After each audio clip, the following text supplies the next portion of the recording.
अफसोस से कहना पड़ता है, यह आज मेरा मेजन स्पीच है नेशनल असेंबली में।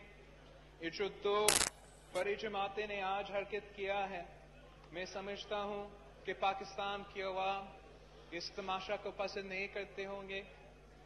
जितना पैसा खर्च किया गया इस इलेक्शन में, जितना खून दिया गया इस इलेक्शन में, हमने उन अवाम को मायूस नहीं करना था।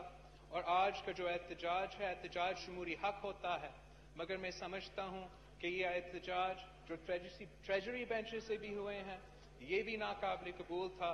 और मिस्टर स्पीकर, मैं एक्सपेक्ट करता हूं कि आप अपना हाउस को आगे जाके ऑर्डर में रखेंगे। Mister speaker, I would like to start by paying tribute to Shaheed Haroon Bilawal and the 20 martyrs of the Peshawar attack.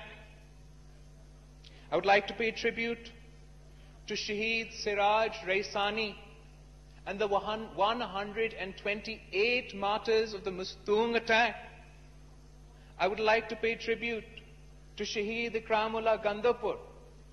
I would like to pay tribute to the 32 martyrs of the election day, Quetta attack. I would like to pay tribute to all the victims of violence in this election, Mr. Speaker, from law enforcement agencies to police to the citizens of Pakistan. In an election, Mr. Speaker, that the Election Commission of Pakistan called peaceful across the country. Shame. Mr. Speaker, we have gotten used to having bloody elections after bloody elections. We lose lives we never get back. The dead never get justice. The survivors never get answers. This must change, Mr. Speaker, and this is why the Pakistan People's Party demands a full-fledged investigation into each and every terrorist attack that took place this election cycle. The facts must come out and must be presented before this House, Mr. Speaker. Mr. Speaker, the 2018 general elections have showed us that we have not learned from history, that elections are still manipulated, that there is no level playing field. We saw media hype for some and media blackout for others. We saw some candidates get their results within 2 hours and others it took 3 days. There was pre-poll rigging, Mr. Speaker, and there was post-poll rigging. Form 45s are missing to this day. Polling agents were kicked out of polling stations across the country. The supposed failure of the RTS system, the continued violation of the Electoral Act 2017. The list is long, Mr. Speaker, and the list is shameful, Mr. Speaker. Despite our reservations, despite having rejected the electoral process, the Pakistan People's Party decided to be a member of this House, to take part of the democratic process, to not allow for any untoward incidents towards our fragile democracy. We took it upon ourselves to approach other political parties who had not only rejected the results, but also refused to be members of this House. And I thank all opposition parties for agreeing to be part of the democratic process, for agreeing to be part and members of this Parliament, and I believe that the Prime Minister too should thank opposition parties, Mr. Speaker. For if it wasn't for the opposition parties, Mr. Speaker, you would not be sitting on your chair, the Prime Minister would not have his chair, and Khuda na khasta we'd be facing a constitutional crisis. The Pakistan People's Party has always preferenced parliamentary supremacy, always guarded democratic rights, but this does not mean that we will let anyone get away with the discrepancies of this election, and we therefore join all other opposition parties in demanding a parliamentary commission to investigate these discrepancies. This commission should be formed with members of both houses of the National Assembly and Senate of Pakistan. Let the truth come out, Mr. Speaker. And it's beyond just accusations of election rigging, Mr. Speaker. We must assess what it has cost for Khan Sahib to take this space today. Because it has cost us dearly, Mr. Speaker. We've compromised on our democracy. We've lost our freedoms. Freedom of association, freedom of dissent, freedoms of the press. We've compromised on our fundamental human rights, Mr. Speaker. We've ceded space of this Parliament. We've weaponized 62 and 63. We've mainstreamed extremism. We've exploited religion for political gain. We've pitted one Pakistani against another, Mr. Speaker. And worst of all, we've taught an entire generation of Pakistanis that might is right. I hope, Mr. Speaker, that the price we've paid is worth paying, because we'll be paying this price for generations to come.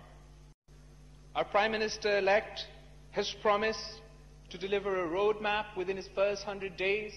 I look forward to seeing how he will create 10 million new jobs, build 5 million new homes, end poverty, end corruption, end our water crisis, reinvigorate our industries, support our farmers, and lest we forget, create the South Punjab province.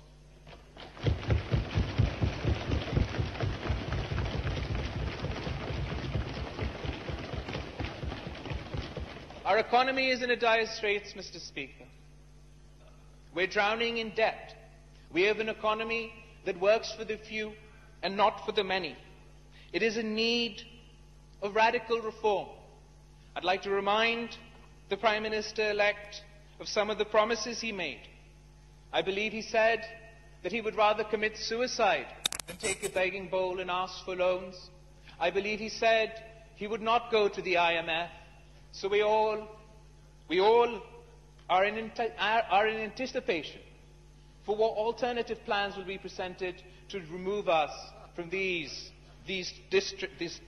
difficult times and the disastrous nature in which the economy, Prime Minister Saab, will inherit.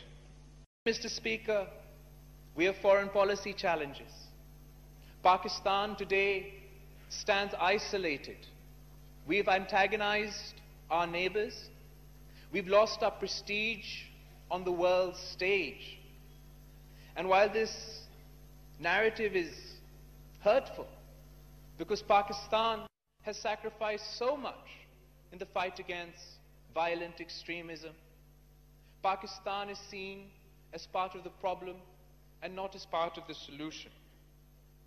And while I'm sure the new government will take all efforts to take Pakistan's narrative to the world, to explain Pakistan's position in the world, we also must find the courage, Mr. Speaker, to look inwards. We must find this courage to look inwards and address our own faults. If we do not find the courage to confront violent extremism, it will not only have consequences for our foreign policy, it will not only antagonize the world at large, but it will damage the future coming generations. It will damage the future of our coming generations in Pakistan. It should be the incoming government's top priority. I believe that the government is committed. I believe that the government is committed to implementing the National Action Plan, and the opposition will hold them accountable to that promise. मैं वज़ीर आज़म elect को मुबारकबाद देने के साथ साथ ये याद दिलाना चाहूँगा कि वो किसी मखसूस जमात का वज़ीर आज़म नहीं है, वो पूरा पाकिस्तान का वज़ीर आज़म है, हर पाकिस्तानी का वज़ीर आज़म है. He is also the Prime Minister of those Pakistanis he called Zinda Lashe. He is also the Prime Minister of those Pakistanis he called donkeys. He is also the Prime Minister of those Pakistanis he referred to as goats and sheep. Wazir-e-Azam Pakistan ki haysiyat mein, Mr. Speaker, Wazir-e-Azam Pakistan ki haysiyat mein, Mr. Speaker, मुझे उम्मीद है कि खान साहब माजी के नफरत अंगेज सियासत से गुरेज करेंगे, अपनी इंतहा पसंदी की सियासत से गुरेज करेंगे, और जिस इंटॉलरेंस की कल्चर को आज तक फरोग देते आए हैं, उसको दफन करके पूरे मुल्क को साथ लेकर चलेंगे. The Prime Minister-elect persists in spreading intolerance, fanning the flames of bigotry. If he undermines the dignity of this House or the supremacy of the Constitution of Pakistan, he will have to go through us and he will find us opposing him every step of the way. Because the Pakistan People's Party has never and will never compromise on the interests of the people of Pakistan, compromise on the interests of democracy, or compromise on the interests of this great country. Agar Wazir-e-Azam elect ne constitutional supremacy, parliamentary supremacy, और greater public interest को, awam ke masail ko apna maqsad banaya, then he will find us standing in his support. Finally, Mr. Speaker, I'd like to thank and congratulate the Prime Minister-select and wish him good luck. Dr.